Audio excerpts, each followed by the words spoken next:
Introducing National Streaming Sports, live and on-demand sports talk programming that you can access 24/7. For the premier sports talk experience, tap into our Roku channel. Start your mornings with Mac and Jack covering all the weekend sports action. Then pour a cup and enjoy all the sports you can drink on the Coffee and Sports podcast. At midday, talk sports from east to west on the Coast to Coast podcast. Followed at night by some hot girl talk with Prim and Proper Sports featuring Sonia Pearson. Talk boxing on the Gloved Fist. Yankee fans tune in for Start Spreading the News. And there's more on the College Sports Huddle and Sports Scope with Robert Butler. There are 20 podcasts in all and 70 weekly shows giving us a 3.4-star viewer rating. To find us on Roku TV, search for National Streaming Sports on the Roku search bar. Click on the logo and you're in. National Streaming Sports, live and on-demand sports talk for America. Hi, guys. Hi, J Train. What's going on, Sonia? How you doing? Doing great. How are you tonight? You know, man, I'm okay with football right now. My Saints just seem to escape from Rikers Island, going up to New York and barely escaping with the win. So, I mean, it is a win, so I'll take it, but I'm still disappointed in them. So, it is what it is. How about you? I know you and your team, we're going to talk about your team. We probably go there first. You want to talk about them? Yeah. Well, first of all, thanks for letting me be on. You guys, this is the NFL Download. I am guest co-hosting again with J Train here, filling in for Mac tonight. Mac, we miss you. Hope you get better soon. I missed this morning. I did try to log on because I saw Pags on there and I realized we were playing the Eagles. And yet again, you know, they always say almost doesn't count, but the Panthers look good. I mean, we are standing 10 toes down. Considering we're a team that has not been that formidable, I mean, to me, I'm just taking the small victories where they are. And Vegas got it wrong for the third week in a row. 13.5-point spread. Absolutely not. So I won on the point spread. But Bryce looked good. First interception in 127 passes today. Threw one interception, so that's really good. He looked more poised. Even after that, it was okay. He got a delay a game penalty, but he didn't lose his mind or anything like that. He was just like, okay, it happens. However, that delay a game was at a very pivotal point. Let me just let y'all know now, even though I have my A hat on, it's for the Braves, not the Falcons who lost. I am representing my Pantherettes, the Panther shirt. Let me just make sure y'all see that. But I don't know. I mean, we really did hang in there, J Train. Thanks for allowing me the opportunity to talk about my team first. I do want to talk about just a couple of things, and then I'll, pass the platform back on to you guys. Make sure you all are downloading the Roku app and follow us on Northeast Professional Sports. You can catch J Train and Mac here every Sunday night at 7 p.m. Eastern Standard Time. And you can also catch myself with J Train on Friday nights. Friday with the fellas, we're on with a couple of other gentlemen, Kevin, Andrew, and some guests here and there. And we're also on the Wednesday night midweek show with Keith Engel. Jack Hirsch is also on the Sunday morning big football show, which is 8 a.m. Eastern Standard Time. So all that stuff, if you download the app and you follow us on YouTube, you can get all that. And so shout out to Linda and Mac, the great producers over there. So yeah, and again, let me just kind of just wrap this on up. At the end, we lost 22-16. In the first, we got on the board first, 3-0 in the first quarter. And so that was, promising. Then the second quarter, we still were on the board. We got a touchdown, but this is when Philadelphia came back. They got 2 touchdowns in the second quarter. Third quarter, Philadelphia was scoreless. I mean, defense was really standing up for the Panthers, and we got on the board again with another touchdown. Eddie Pinheiro crucially missed another field goal. Now, going into this week and actually going into last week's game, he was ranked the number 1 PAT converter in the league, but I don't know if they jinxed him or what. The last 2 games, he's missed crucial field goals. He missed 2 in the last game, and today he missed 1. So that third quarter gave us only 6 points. The fourth quarter, we were scoreless, and Philadelphia comes back with the 8 points because they went for the touchdown and a 2-point conversion. The crazy thing about that is they were going for the field goal and we got a penalty. So they were allowed to get another first down and they went for the 2-point conversion, sealing the victory by 6 points, 22-16. Eagles continue to soar. Saquon Barkley was absolutely on fire. Not as on fire as we've seen him in the past because, like I said, defense really looked good for the Panthers. But nonetheless, he looks good and he broke records today over LaShawn McCoy. He is now the franchise leading rusher for the Philadelphia Eagles. So congratulations to him in one season. That's big. Yeah, look, the Eagles are continuing to soar, like you said.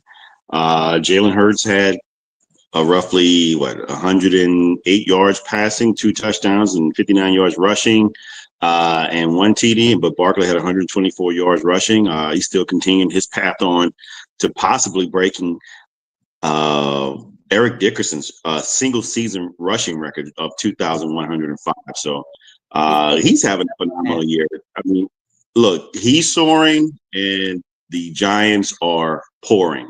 They are going further and further down the drain, and it's just been really bad for them.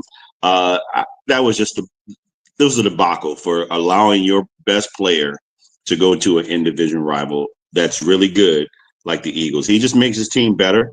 The other players were great, but they're even greater to have a running back in that backfield like that. But I will add to that, J Train, I thought they were going to outlaw, or should I say, pass rules against the tush push. Jalen Hurts is the number one 1-yard quarterback touchdown converter, 66% in the league. And I know that 66% from the 1 yard or less is all because of the tush push. It's sickening. They got a couple of plays today off of the Panthers because of the tush push. Look, you got to stop it. I mean, if somebody puts something in the league and they figure that they can take advantage of it, you got a strong offensive line. You need to have a defensive line that can stop that. Otherwise, there's no reason to complain about it because just someone found an advantage, and you yourself or anybody else, if their team had it, you would love to have it. You wouldn't even argue against it. But what I will say, to piggyback off what you said about your Panthers, look, if I'm a top seeded playoff team, or if I'm a team that's heading for the playoffs in contention for a top seed, I don't want to meet you guys down the stretch right now, because right now you're dominating. I mean, as far as, are you scary? Let's put it that way. You're very scary. And I wouldn't want to lose to you, because especially like the last 1 or 2 games, because only one team gets a bye. If you're in contention, like the Eagles, they couldn't lose this game because they wouldn't be able to keep up with the Detroit Lions. Detroit's in ahead right now. So it's just pretty scary. So again, hats off to your team for being overachievers and for having the heart to play and for making Vegas out to be phony liars. And now Vegas has got to give you some respect. And next game, I guarantee you they're going to have it closer, or they're going to have you winning. I don't know who you're playing, but they're going to be a lot closer than what they were with 13.5 and the spread. That didn't make any sense. I didn't believe that for 1 minute, especially after the few games you've played already. I was like, nah. Yeah. They still, want us to be like on that downfall, on that downward trend. And I'm like, first of all, we're at the end of the semester. Sorry, we're at the end of the season. I'm thinking about school. We're at the end of the season where everybody plays tougher football. I mean, you got a lot of teams that don't have anything to lose, so their pleasure is just taking down the good teams to make sure they don't get anywhere. And you got some teams, I mean, believe it or not, actually fighting for spots for the top draft. I saw where Coach Prime basically gave a shout out to Antonio Pierce. He wants Shedeur to go to the Raiders. That's a whole different topic that, we're going to hear a lot about that before the season even starts. We've probably been hearing about that for at least a couple of years now with Shedeur. But I mean, I'm really sold on how we're playing, and I'm letting people know, be forewarned. No pun intended and no bias at all. The last time we were bad like this, the next year we went to the Super Bowl. So be very warned that the fact that Bryce is poised, he looks more ready to do what he's got to do. Is showing a lot. And in fact, we play the Cowboys next Sunday at 1:00. And y'all know that's going to be televised. That's my niece's 17th birthday. Happy early birthday, Pearson. I cannot believe you'll be 17 next Sunday. Happy birthday. And so that's her birthday, and her parents are diehard Cowboys fans. So I hope they're focused on her birthday and not that game, because we bringing them a big old L to that game. And with Cooper Rush playing for Dak and the struggles that Dak has had, unfortunately, Jonathan Brooks went down again with an injury. Y'all know he got hurt his senior year at Texas.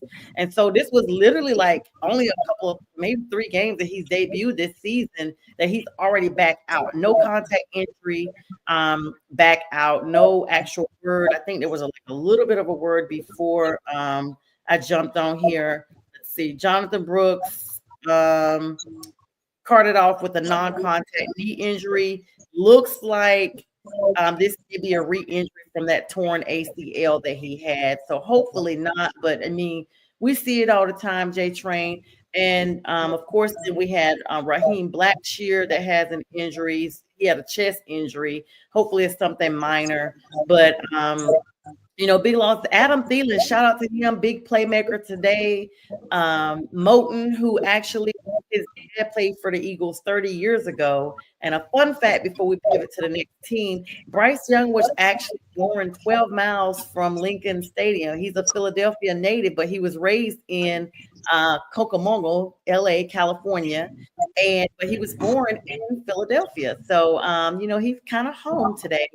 So he definitely played like it. So I'm looking forward to next Sunday and us getting a big W. Perhaps he played in front of some family too, then I would imagine. So let's cover some of these games. Look, there's 2 games still going on right now. The Bills and the Rams. The Bills have come back. It's the fourth quarter. It's 4:40 left, and they're down by 3, 35-38. And the Bears are just getting shellacked. Was I wrong about this game? It's 38-13 with 3 minutes and 31 seconds left. That game, in all intents and purposes, is over. The 49ers pretty much won that game. There's no coming back from there. And the last evening game finished, the Seahawks versus the Cardinals. The Seahawks ran all over the Cardinals 30-18. Now, let's get started with some of the early games here. Let's start with my Saints versus the New York Giants. The Saints went up there. They were projected to win the game. They didn't cover the spread. They won 14-11. They were up 14-3, and then they allowed them to get another field goal. And all of a sudden, they just allow a little weak team to keep clawing back. And they got a touchdown and the 2-point conversion and made it 14-11. The Saints, wow, they get an interception at the end of the game. Towards the end, they could get an interception. But then they go 3 and out and kick off the ball to them, punt the ball up to them, and allow these guys to get down to the end of the field, only to have Brian Brzee jump over the center and block the field goal. That was crazy. That is crazy, yes. So, they always give me a heart attack when I listen or watch the game, and they gave me one today. And look, and Derek Carr got hurt. I don't know how I feel about it. I'm not really sold. I was talking to Mac and Jack earlier about Derek Carr, and I just not sold on him. So I agree with Jack, pretty much calling him a starting backup quarterback, because he seems to play like that. And so, look, man, they won this game, but they probably shouldn't have won this game. They should have won this game and beat them, the Giants, like with ease, but you let teams that are down, that don't have their best players. They didn't have Dexter Lawrence in the game, and they still couldn't really run the ball. It just really was not good. So they're in limbo land right now. They're 5-8, so they're 2 games behind the leader, the new leader now in the Tampa Bay Buccaneers. They don't have a shot. I saw their schedule. They got to play the Commanders. They got to play the Packers. They got to play Tampa Bay at the end of the season. It's going to be rough. It's going to be rough. So, look, hats off to them for winning this game today, but I just don't see much else going on for them the rest of the season. That injury looked absolutely bad. Derek Carr landed on his left arm. It may have even been his shoulder. But they're not even making any statements right now on what happened to him. I saw it. It looked like he broke his shoulder or his arm at a minimum. They were trying to stabilize it. They walked him off the field. That tells you a lot. When they walk someone and you can see them stabilizing, that just lets me know they don't even want to cart you because the jolting of the cart could even aggravate it more. Right. But he was obviously in a lot of pain. I hate that for Derek Carr. He seems to catch a bad rap like every season, honestly, since he's left the Raiders. It just seems to be something with him. I know you guys weren't 100% sold on him as your quarterback, but I mean, you got to get some wins in. You've already fired your head coach. You got an interim head coach in right now. It's just a lot going on with the Saints organization. I'm assuming there's another rebuild that's basically coming because once you start losing head coaches in your pivotal positions, such as the quarterback, you definitely are looking at a position where, hey, we're just trying to get to the draft and try to rebuild where we are and just move forward. Yeah, but right now, if they're winning games, you're pushing yourself further. I think they just pushed themselves out of the top 10 in the draft. And so quarterbacks are probably going to, I mean, they're a premium, in regards to where you got to pick them. So, and that's usually near the top. We probably won't get Shedeur Sanders unless we trade up. We did get some draft picks that we can probably couple up to move up. I would say we got a 3rd round and a 4th round and a 6th round for Marshawn Lattimore to add to what we have. So we got a collection of draft picks, but what are we going to do with them? I mean, time will tell when we get up to that point. I mean, they weren't trying to. I'm sure they weren't trying to lose that game. I mean, I know as fans, a lot of us talk about, okay, we want to make sure we get a good draft and everything. And hello to you, Matt Henry. Let us know about your game today, what your thoughts were on your outcome. Thanks for joining us. Matt always joins us. So great to have him on. I mean, it's just one of those things though, J Train, like fans are always like, hey, we really want to just lose out so we can try to get, a higher draft. And I don't know. For me, I'm just like, forget a draft. Let me just not go down the tank at this point. Tampa Bay is absolutely like taking over the division. Before the season started, I actually kind of was like, everybody was still sold on Atlanta and Kirk Cousins and that 140 mil. And I just wasn't sold on him because he was not a postseason quarterback. And this game today and last game, he threw like 4 interceptions in the last game. Today, I think he honestly forgot he wasn't playing with the Vikings anymore. And they literally doubled the loss score. Like Atlanta scored 21. The Vikings had 42 points. I mean, they killed them. Speaking of Cousins, yeah, let's go directly to that game since we're talking. Oh my goodness! So, look, Kirk Cousins is on a streak, and it's not a good one. It's not a good streak at all. Kirk Cousins in 4 games has 0 touchdowns. This is unprecedented. I've never seen anything like this from a accurate starting caliber quarterback that usually throws a lot of touchdowns. Now he has none. He has 0. I mean, you got to think. That's crazy. He threw for like 5 touchdowns and 500 yards. I mean, like 6 weeks ago against the Buccaneers. So they were on their way. So something just happened in between where he's in a slump. He's got 0 touchdowns in 4 games and 8 interceptions. 8 interceptions, and 2 today in that mix. And Raheem Morris is still backing this guy. He got to the podium and said, Kurt, you're still our guy. But look, let me say this. That's saving face. If you get to the point where you're down and you're falling behind Tampa Bay, you may try something different if he continues to play like this. You have an ace in the hole with Michael Penix. You got to, you are an ace in your back pocket, and he may end up going. They may end up going to him.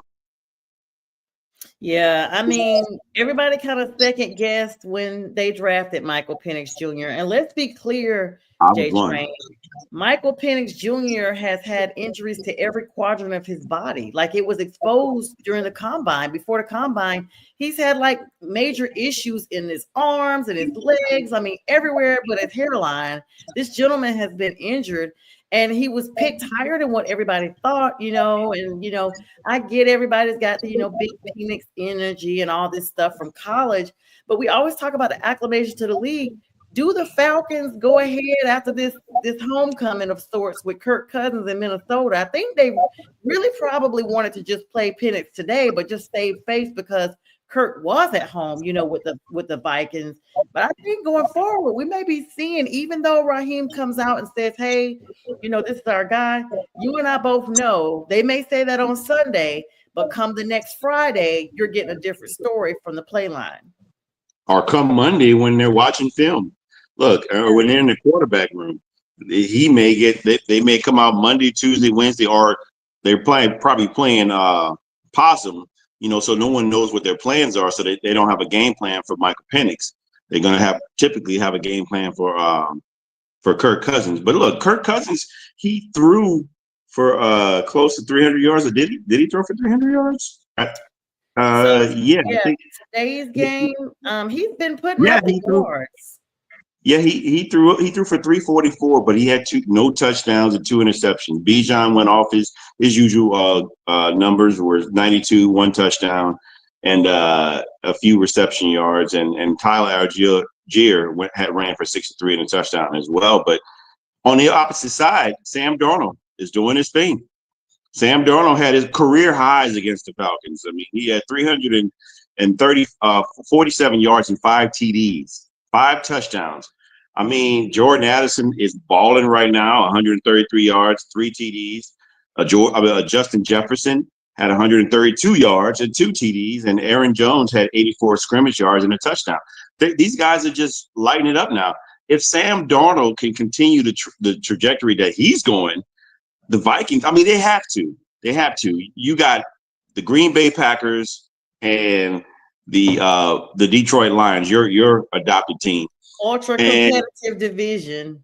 Yes. And all 3 of those teams are going to the playoffs at minimum. They're going to the playoffs. But right now what they're fighting for is seeding. And so if you're in that division and you win the top, and let's just say Detroit, the season ends right now, Detroit wins the division, they're the number 1 seed and they have a bye. Mm-hmm. Nobody else gets a bye. Those other 2 teams, in the Packers and the Vikings, if they make the playoffs, the highest they can get is the 5th seed, because the other 3 divisions have to seed 2, 3, and 4. So that's which is crazy. So the worst record in the Falcons, or in the NFC South, will be higher than those 2 teams. That's crazy. Dang, that is insane. And Matt, yes, we talked about that at the beginning of the show.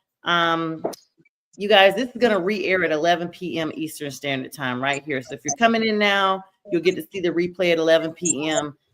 Jonathan Brooks likely is done, Matt. I don't know. They haven't ruled anything out, but, coming back from an Achilles and then re-injuring with a no contact is pretty much, I'll use that phrase, no-brainer. But I hope not. But it's just, it's just crazy. But, yeah, Sam Darnold, listen, I always tell y'all that players go from the Panthers and flourish, except Christian McCaffrey's out, injured, probably all those years of playing with the Panthers. But Sam Darnold, 5 touchdowns, and the only thing Kirk Cousins had was 2 interceptions. Now, the yards match. Sam Darnold had like 347 yards, and Kirk Cousins 344. I mean, they were close, neck and neck in throwing, but Kirk was playing with the Vikings. That's the only thing. He was like their backup quarterback for today. So he was throwing just as much. They should just go ahead and get him 700 yards and be done with it. John Robinson, 22 carries, targeted quite a bit. Only 92 yards. That Vikings defense was on them. So he's averaging less than 10 yards per carry, 1 touchdown. And A. Jones for the Vikings, he had 1 touchdown, 13 carries, 73 yards. Mooney, who's always been lights out for them, had 6 receptions, but no touchdowns, 142 yards. And then Addison, I mean, the list goes on. Addison blew out today, for the Vikings. I mean, like you said, and this is one of those things, a team is only as strong as their quarterback. And Sam looked amazing, and the Vikings followed suit. And with their backup quarterback, Kirk Cousins, they got it done against the Falcons. So that's – yeah. This is an opportunity for Kirk Cousins to bounce back out of his slump and to get revenge against the team that he pretty much said, we don't need you anymore. And I mean, but they're 11. They're 11-2. They're 11-2. There's no way. They're one game more. I don't know. They actually are equal with the Lions. The Lions have lost 2 games, or have they've lost 1 game. They're right They behind lost one the game. Lions. That NFC North, we talked about it before the season started. It was going to be ultra competitive. And we thought for a while it would be all 4 teams, but Caleb Williams has hit a slump that no one can seem to come back for. Sorry for you, man. I know you talked about the Bears are bad news bears for real. They are getting declawed and depawed. Yeah, the 49ers just put it to them. And speaking of close games, look, every dog has their day. The Rams are leading 44-35 against the Bills. The Bills have lost only 2 games too. They're probably going to lose this game as well. There's only 1 minute and 24 seconds remaining in that game. So look, I don't know what to say. The Bills defense usually plays a lot better than that, but they gave them 44 points this day. So it's another week of close games. I mean, Jaguars and Titans game came down to 4 points, not even a full touchdown. Jaguars beat the Titans 10-6 today. That's the AFC nasty matchup. They're the bottom of the division. But Trevor Lawrence, I mean, he's earning his coins, I guess. Look, he didn't play. It was Matt Jones, but that game was like watching a 2-toed sloth trying to get from one branch to another. It was just terrible and boring. It was god awful, man. It's like I couldn't watch that, and I just kept watching Red Zone for that game, and it was just pretty bad. But the fact that they won, look, it just says a lot about both teams. Jacksonville, they've had a lot of bad luck. And I don't know if it's the coaching with Peterson. They got skilled players. They just really just hadn't put it together. And the Titans, Will Levis, I mean, coming back from his injury, it looked like he started showing some signs of improvement, but he didn't do anything today either. And it's just and it's not like he played against a stout defense against Jacksonville. They just weren't good. It's just I couldn't stand this game. I don't even want to talk much about this game. Steve-O, we got some comments. Speaking of not wanting to talk about it, Steve-O, hello. He says he heard as a generational quarterback talent in the Niners game today. Damian Hernandez, hello, Damian. He said the Lions, Vikings, and Packers. Oh, and F. Caleb Williams too. Oh, wow. So he said F them all. Damian, who is your team? Clearly let's see, who did he eliminate? Oh, the 1, 2, 3. Oh, the Lions. He's a Lions fan, clearly, because he just named the entire NFC North with the middle finger. Hello, Damian. Thanks for joining us tonight. And process of elimination. Matt Henry is saying Buckeye Nation. He also wants to know, where does Darnold go next year? Because he only has a 1-year deal in Minnesota, saying McCarthy's future. Has anybody even seen JJ McCarthy? Seriously? Look, let me say this. We talked about this either yesterday morning or this morning regarding Sam Darnold. I think Sam Darnold may end up staying with the Vikings if he continues to do well, and they allow JJ McCarthy to sit another year. I mean, because JJ McCarthy, to me, he wasn't worth the draft pick that he was taking. But Sam Darnold has shown some actual life. I mean, he's with a team. I don't know where he goes and who. I mean, if I'm Sam Darnold, I want to try to stay where I'm at. Because why would you leave a situation where you're with a good team, you have a great defense, and you have weapons to throw to? Let's just say, let's go back down. Let's go take revisionist history and go back down to memory lane and see where he played. He played with the Jets. Oh, pretty abysmal team. I mean, you see where they are right now with a Hall of Fame quarterback. Then he went to Carolina. Sorry, sis. He went to Carolina. He won some games with us there. Like, we won like 5 games in a row. But not great, though. Still not great. Not like what he has right now. This is where his best success has been. And, I mean, and he got a career high today. So I would suspect that he's going to try to stay with this team. They'll probably give him another 1 or 2 year contract. Because, I mean, he's still Sam Darnold. He's got to prove it more so, I think, over a longer period, not just one season. I mean, because if you do the ratio, his bad to good seasons, the bad clearly outweighs the good. This is his only one good season. So What did they say? TD Bills. Oh, they scored, but yeah, the game's over though. They're gonna. How much time? To win. Me too. That's one of my picks, but they're not gonna win. That's crazy. Unless they get an onside kick. Yeah. But look, you can't really do those anymore because you got to tell the other team you're doing it because they don't want the contact. It's crazy. You can't even have the element of surprise. That's wild. Speaking of surprise, Baker Mayfield runs all over the Raiders. I mean, everybody's running over them. 28-13. I don't know. I don't even think Antonio Pierce is going to remain with this team next year. I know we talked about early on, Coach Prime wants Shedeur to go there, but he may be wanting him to play for Antonio Pierce. But I mean, do the Raiders even hang on to him? He came in as an interim. Looks like he won a couple of games. Everybody got hyped up, including myself. I had nothing to lose or win from just saying that, in case you're listening, Jack. And now, here we are in a situation where he's just garbage. So Sam Darnold could go to the Giants. I mean, it would save the Giants from drafting or developing a quarterback. Yeah, he could go there, but if you're Sam Darnold, why would you go there? That organization really bad. I mean, you're gonna put him back in a situation where he was before. So I would, if I'm Sam Darnold, unless you offer me, if the Giants are bringing him Brink money, if they're backing up the Brink truck to his house, then possibly. But other than that, if the Minnesota Vikings like what they have in him, and he can continue to be a bridge quarterback and a mentor to JJ McCarthy, stay there, stay where you are. That just makes total sense. There's no way I'd leave and go to a bad situation trying to make that situation a little bit better. Yeah, Jets and Dolphins went overtime. Aaron Rodgers loses again. The whole world loves it now.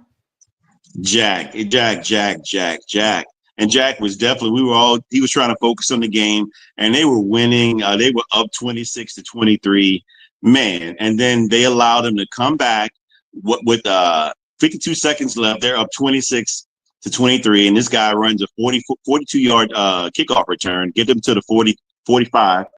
And, man, they get in the field goal. They tie the game and get the ball and never look back.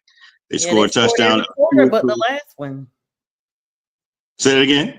They scored every quarter but the last one. I mean, it was just 3 points here and there. Second, third quarter are the only touchdown quarters that they had. Fourth quarter, field goal. It's unfortunate because it's Rodgers' first 300-yard game in 34 regular season games. 34. And he threw for like 330, something like that, and a touchdown to his boy from the Raiders, Devontae Adams. Mm-hmm. And Garrett had a good game. They didn't have Breece Hall today, but look, the Dolphins, one thing about the Dolphins, they can throw the ball, but they can't run the ball. I don't know how this is going to last and help them out in the playoffs if they get to the playoffs, because right now they're 6-7. So there's still opportunity for them to get to the playoffs, but they can't play in cold weather and they can't run the ball.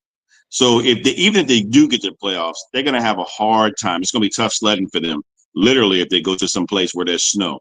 So I really think that the Jets, they're done, and Rodgers is probably going to get kicked out of New York at some point. If they don't, the circus continues next season.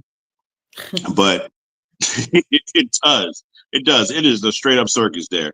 And the New York media.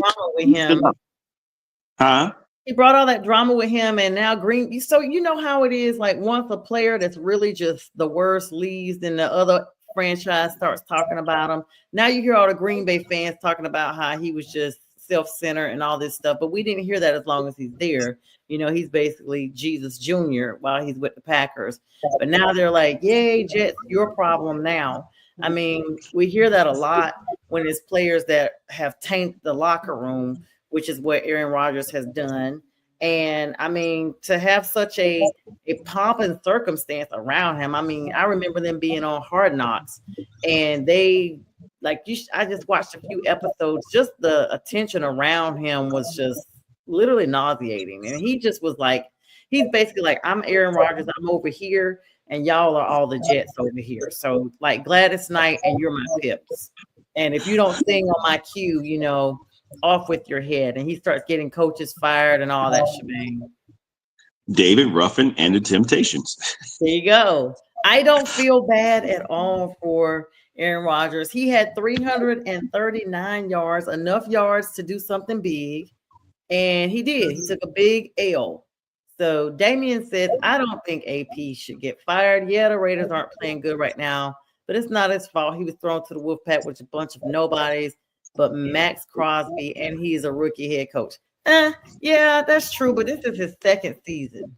And y'all know, you too, Damian, that even though people get injured, I mean, like J Train said earlier, they had like 40% of their people were injured, and they still fired Coach Allen.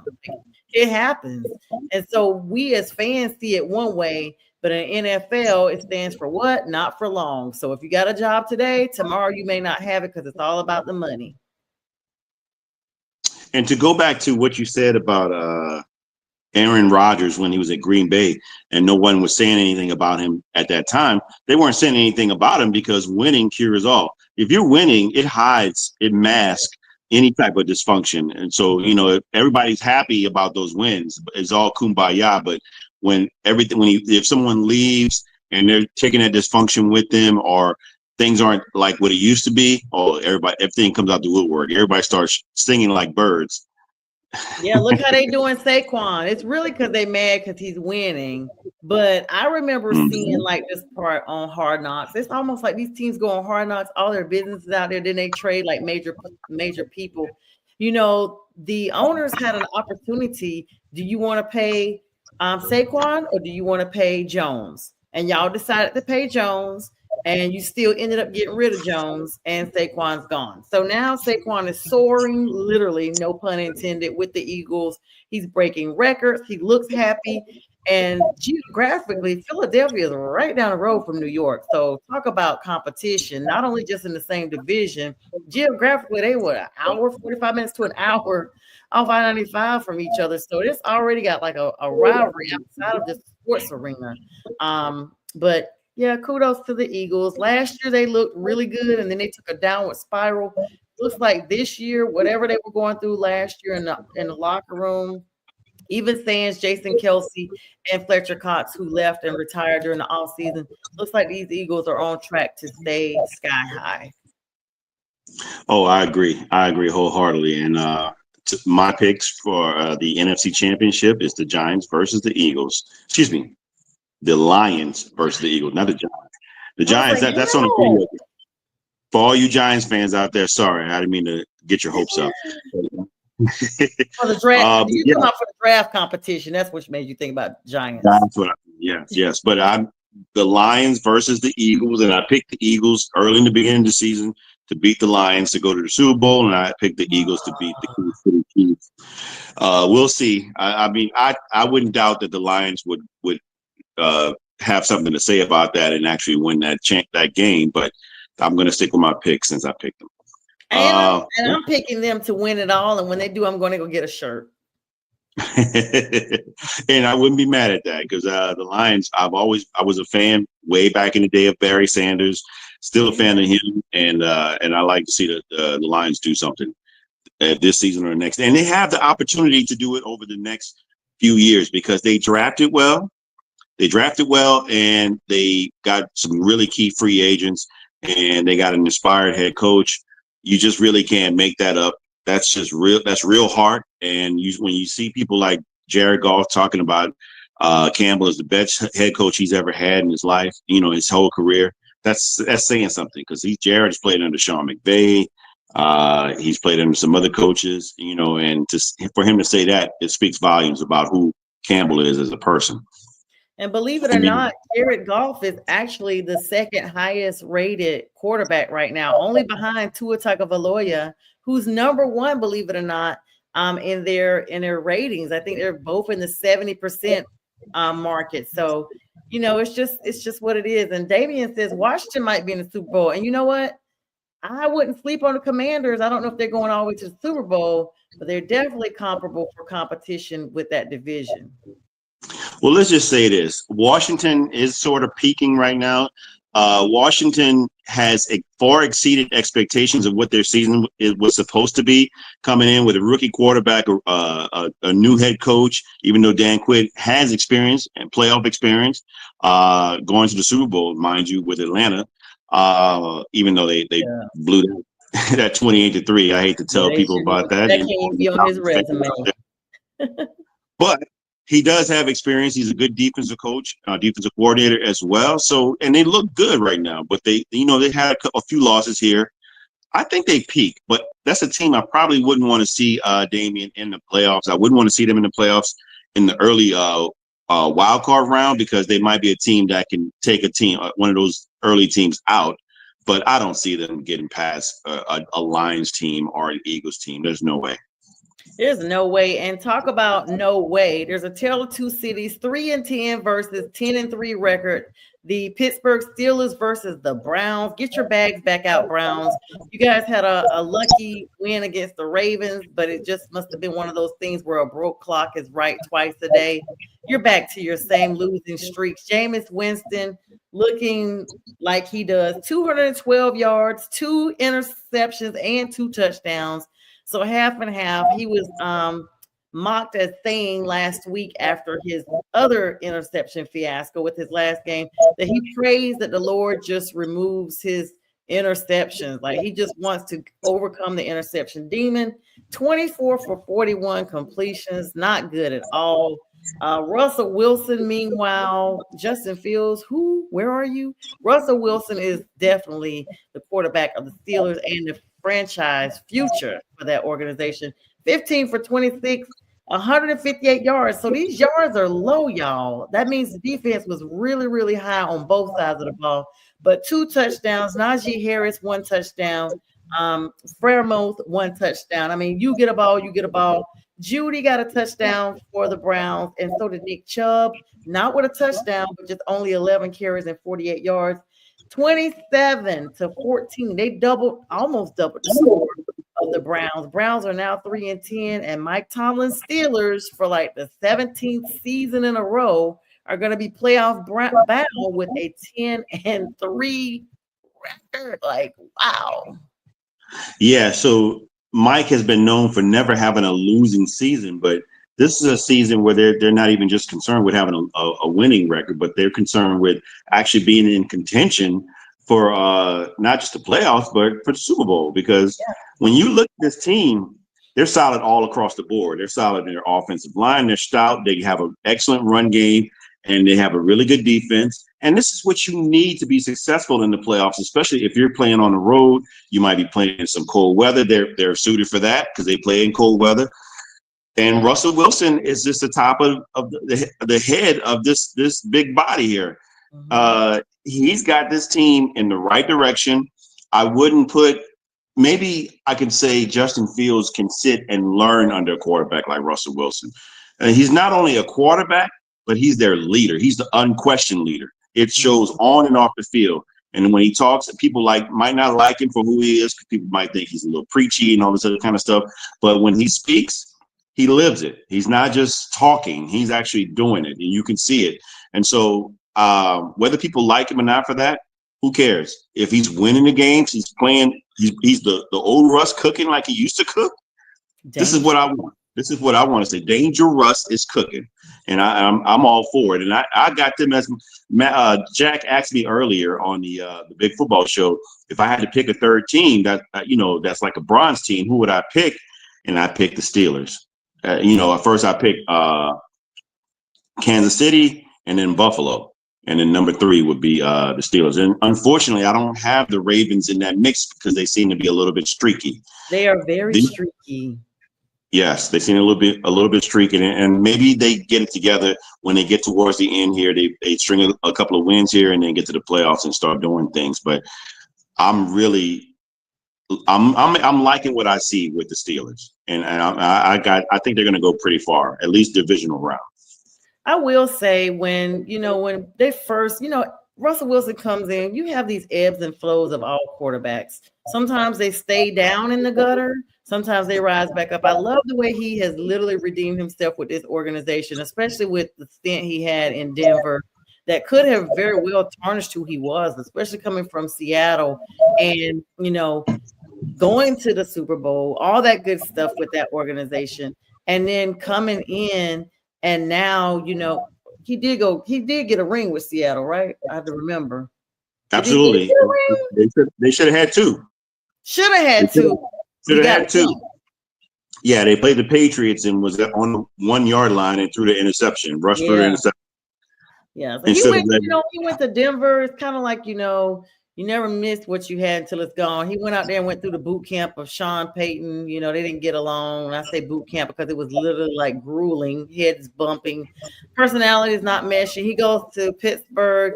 And at first, we're all just like, wait a minute, what are they doing? They just got Justin Fields. This is so dramatic. And Justin was winning games. I think he was 4-2 at the time. Next thing you know, it's like Justin didn't do nothing wrong, but we're just going to go ahead and bring a little bit more seasoning in. And, that's why Mike Tomlin is who he is, because he is definitely the master, the one of winning seasons. And Pink Fanfare, hello to you. Yep, we talked about that at the very beginning of the show for like 15 minutes. So we're going to re-air this show at 11 p.m. I don't want to, move the focus back to that because we talked about it. J Train was very giving today. He allowed me to just go on and on and on about the Panthers, which everybody on the network does. They know I'm going to put a plug in wherever I can, as long as, and I haven't been speaking much about us because we've been losing, but still losing, but just good. So, we definitely saw it, and you got to make sure we say what's up to you, sis. So glad to have you on tonight. But yeah, J Train, I mean, Tomlin knows what he's doing, and that's a team, the AFC North, I think for a minute, everybody was above 500, and they all just started tanking. Don't got to worry about the Browns. Don't even got to worry about, I don't think, the Bengals. I'm just like, Pittsburgh is in a whole league all on their own. Yeah, so look, let me say that Pittsburgh in that division, they own it. There's nobody else close. But you mentioned the Bengals. Yes, the Bengals would be there if they had a semblance of some sort of defense. If they had anybody outside of Trey Hendrickson that could play the game. It's really not good for them. Their offense is putting up 30 points a game. If you're scoring 30 points a game, their record should be opposite what it is. They shouldn't be 4-8. They should be 8-4 or greater. But the defense is allowed the Steelers to get their highest score total of the season with 44 That's points. Crazy. That's crazy. Yeah. Yep. Yeah, and hi to producer Linda. She's coming on. Give Mac our love. Let him know we got it held down for him tonight. And if y'all need us, we gonna be here all the time. I'm out of class, so y'all can literally just depend on me for real. But we got it covered. J Train is the great host here, and he's allowed me the blessing of coming on tonight. So I'm just very excited to be here. Pink Fan First says the Rams and Bills game was electric. Yeah, so that has wrapped up now, J Train. Like we saw the Bills try to fight back. Not sure what's going on with Josh Allen. Final. Oh my goodness! It was 42-44. Whoa, they did. It's even closer. But the game it's over. Unfortunately, it's over. That's a heartbreaker. 7-7, neck and neck. First quarter, second quarter. LA pulls away. They get 17 in that second quarter alone. Third quarter, they get 14. While you got Buffalo just scoring their one touchdown. Buffalo tried to come back in the fourth quarter, 21 points alone in the fourth quarter, and LA tries to put just their sixth there, and they lose by 2 points. Oh, is man. Buffalo still competitive or not? What is going on with the AFC teams? They're just Buffalo knows it's got to win in order to stay in contention for that number one seed, and this just put a dent in their plans for that, because the Kansas City Chiefs has only lost one game. They play tonight. They play was that the Chargers? They play the Chargers, so they got they tail beat. The Chargers are pretty sneakily good. I mean, they are playing very inspired football, and they're underrated. They're really underrated. But Jim, you got to give credit to Jim Harbaugh. He's always been that coach when he was at Stanford, when he was with the 49ers, when he was with Michigan, and now with the Chargers. He is showing you, I'm that dude. I am that dude. And I'm going to get my team out here inspiring to play. I mean, look, You're talking about people. Who are these guys? Lad McConkey. I mean, you got J.K. Dobbins, who's not even starting. He didn't play last week. He was hurt. And they're still doing it. I mean, so you really got to tip your hat to Jim as a really great coach. Coaching matters. It really matters. He's in the runnings for Coach of the Year. I saw that come out earlier today. He's actually amongst him, of course, Mike Tomlin. Let's see. Let's just real quick. I want to give everybody their flowers because, y'all know Dan Campbell is leading. Let's be clear.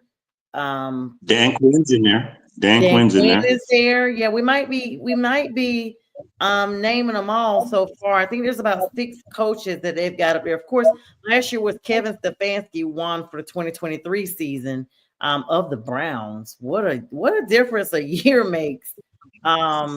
So right now, let's see, they've got, of course, Dan Quinn's leading it. You got Mike Tomlin, Kevin O'Connell from the Vikings. No surprise there. Jim Harbaugh, we talked about him. Of course, Sean Payton is actually still in the run as well. He should be.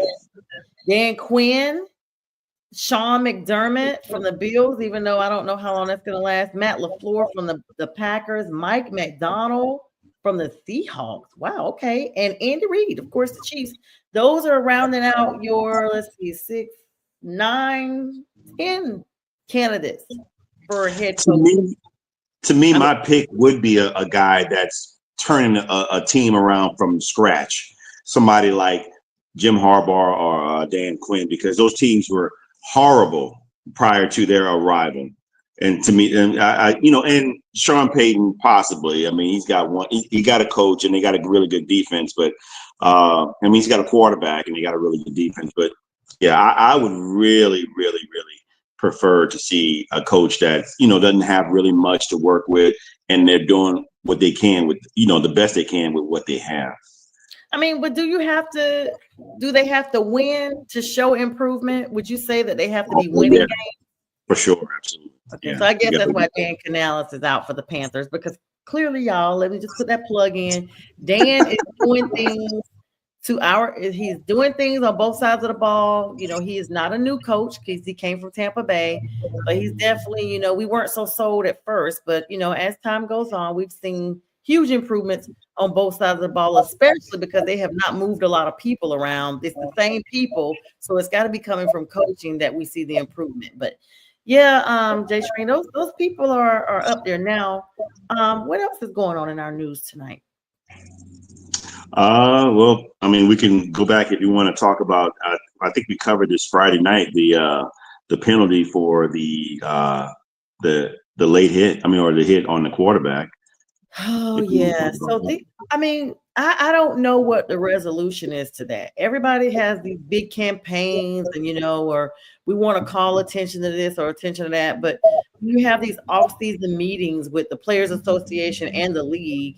Nothing seems to happen. I remember speaking probably about a year ago now, myself and Byron Williams from the New York Giants. He was a former NFL player, still very active in the NFL and president of the NFL Players Association out there in Texas.